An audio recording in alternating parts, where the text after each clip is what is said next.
Hello everyone. Today we're going to talk about transformation, which is move, rotate, and scale. Then we're going to talk about some common 3D concepts like the x-axis, y-axis, z-axis, some of the common polygonal components. Then we're going to talk about going into edit mode. Now, normally my videos are meant to be very short, bite-sized videos for you to easily digest what is being taught. But I realized that these three topics are best if they are taught together. So I'm just going to share these three topics and hope that you can get a better idea of what's going on. So let's get to it. We have a 3D mesh here, right? And selecting a 3D mesh, simply just left click, right? So how do you actually move? In Blender, use the shortcut key G and you will be able to move, right? So that's one way. Another way is by using this icon over here on the left side of the screen. And of course, once you press it, you will have this options to move in any axis you want. My advice is to use shortcut keys as much as possible because Blender is actually a very shortcut based heavy 3D program. If you were to use a lot of buttons, clicking a lot of the commands in here, well, it will actually slow you down quite a bit. So anyway, let's move on to rotate. So rotate, the shortcut key is R. So once you press it, you will be able to rotate in any particular axis. Right? Scaling, the shortcut key is S. So pressing S will shrink your mesh up and down. Now, these are the shortcut keys.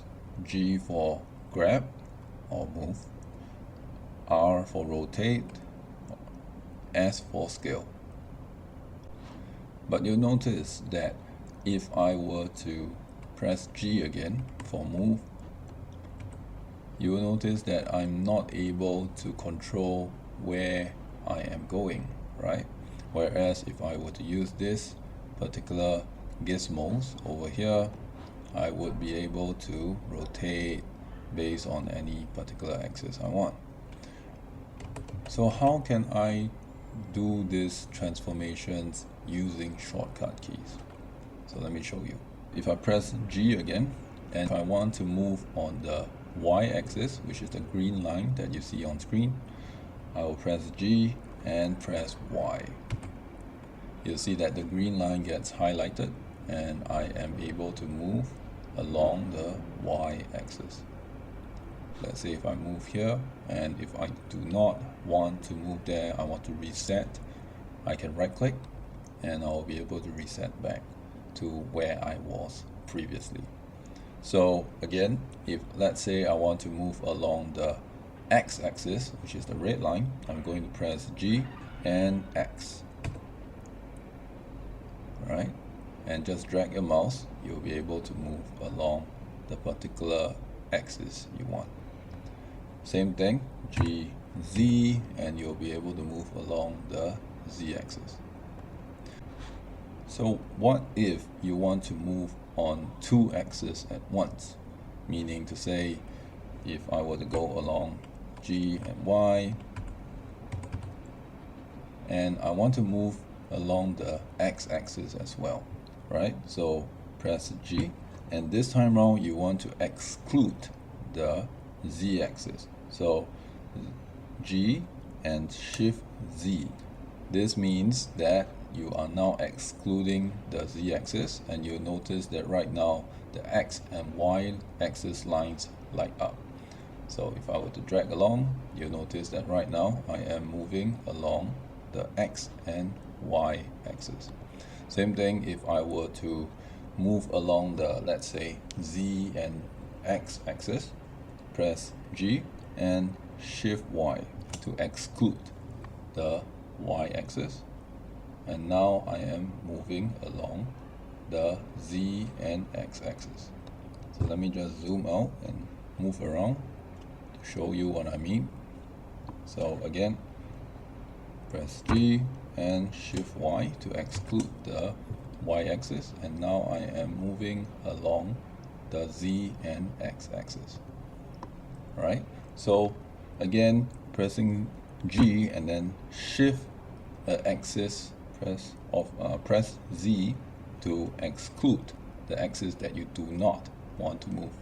So let's say shift X, and this time round I am moving along the Z and Y axis.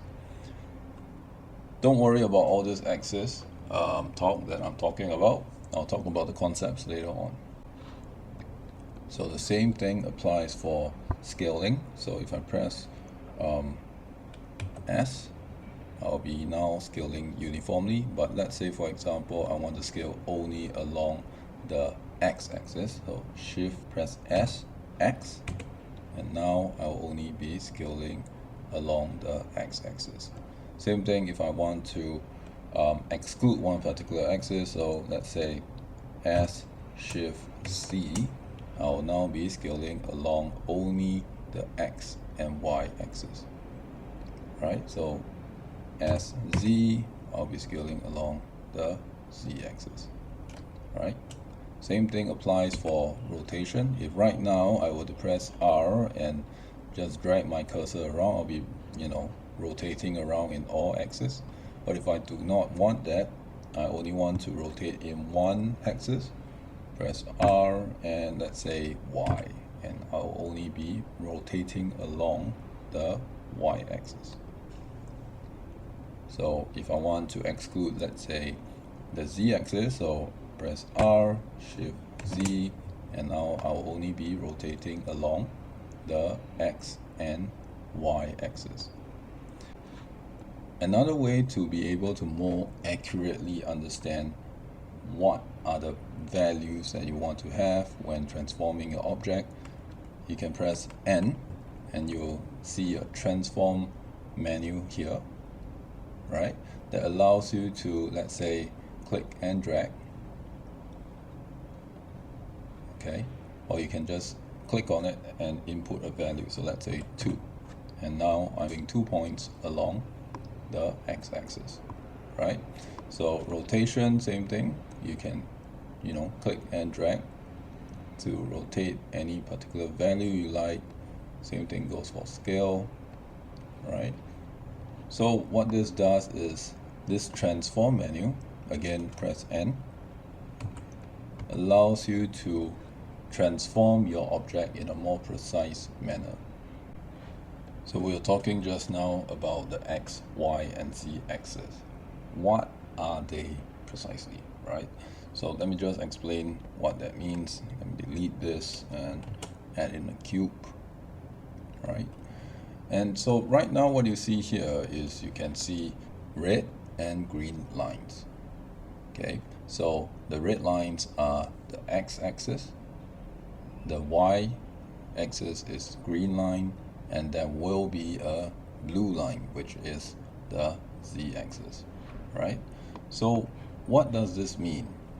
In 2D, right, there is only the x and y axis. So imagine if you were to draw some lines on a graph, on a piece of graph paper, is actually a single point located on the x and y axis.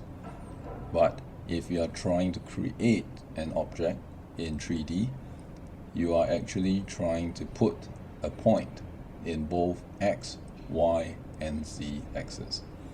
So what this means is that you are able to move or locate things in 3D space.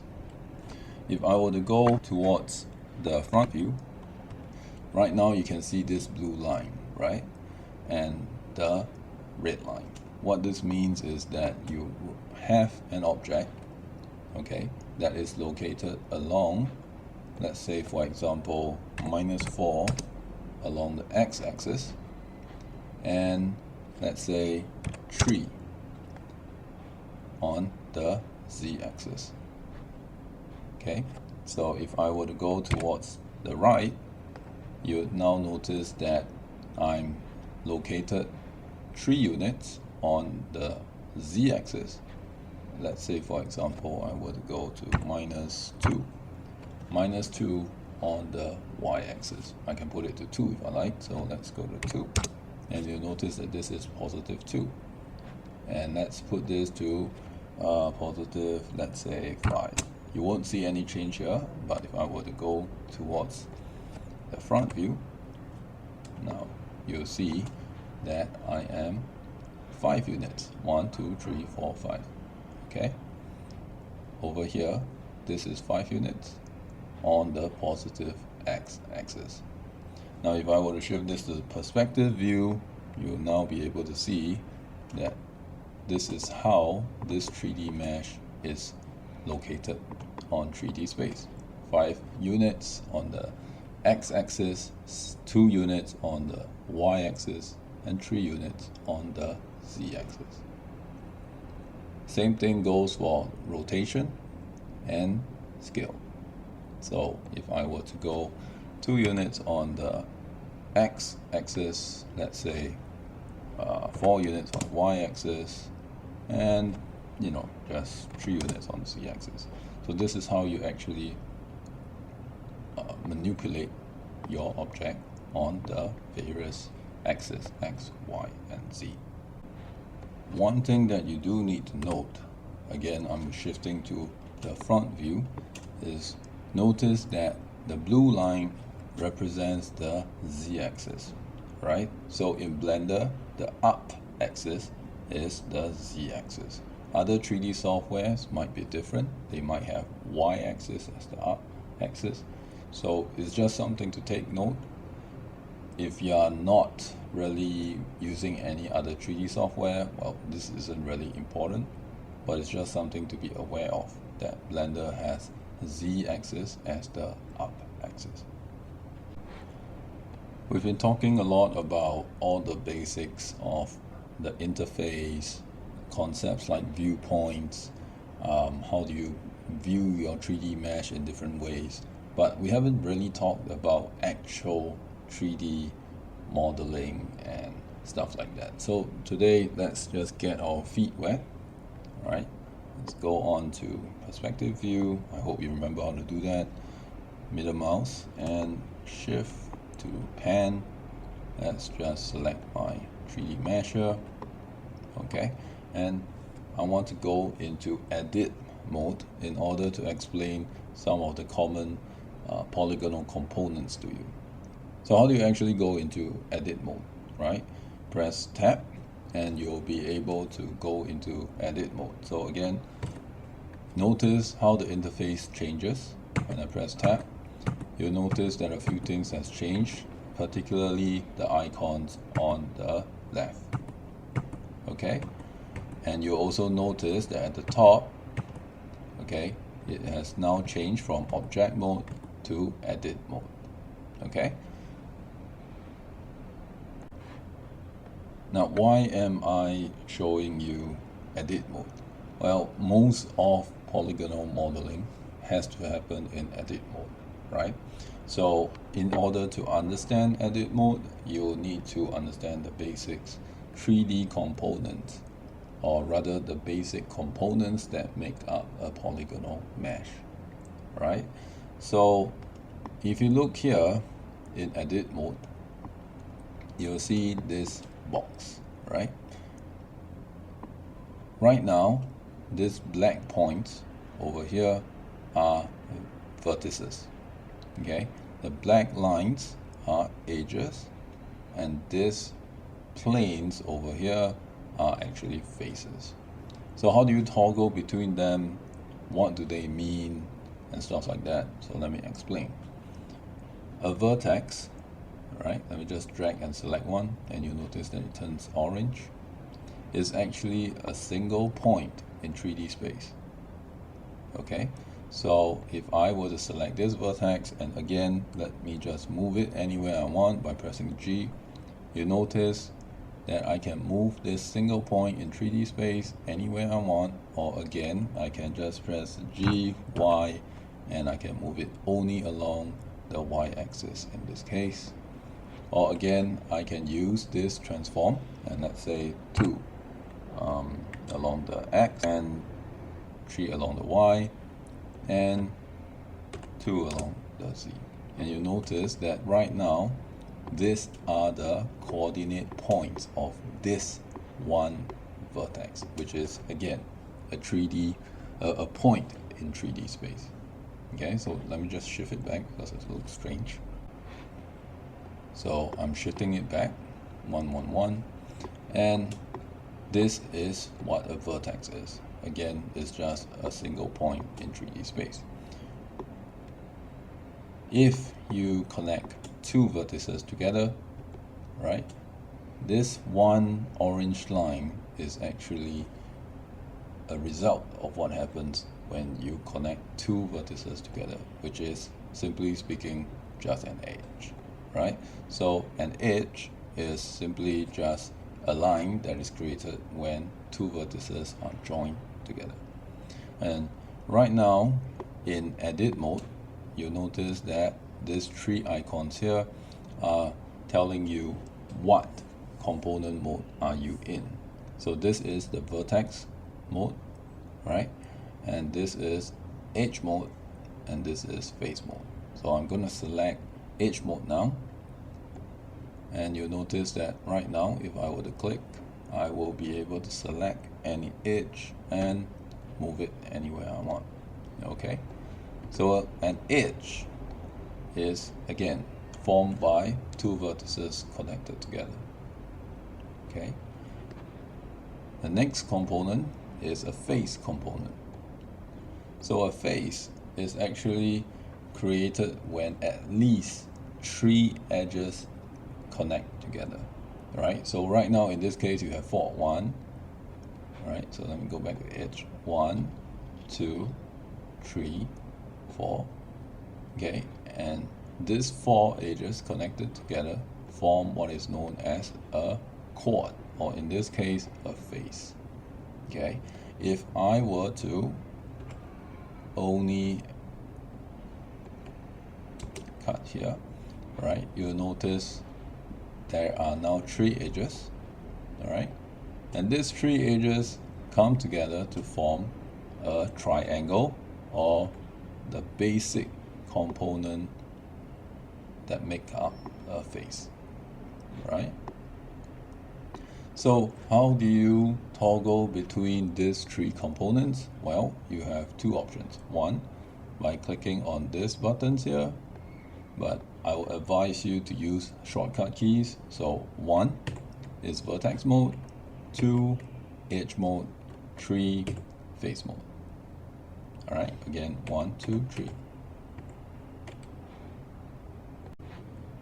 Now that you know the basic components, edge, vertex, faces, and how do you actually manipulate them, which is move, rotate, and scale, you are good enough to go about basic modeling of any particular object that you want. So let's say, for example, you can just move this along the y-axis, and you get this, and if I want to scale, I can select this vertices over here and scale it along the x-axis. You get a very simple trapezium, very simple object, right?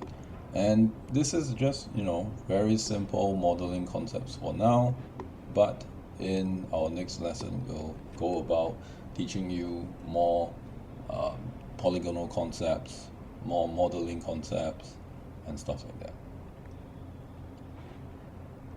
Thank you for watching. Stay tuned for more content, and please like and subscribe to my channel. Thank you. See ya.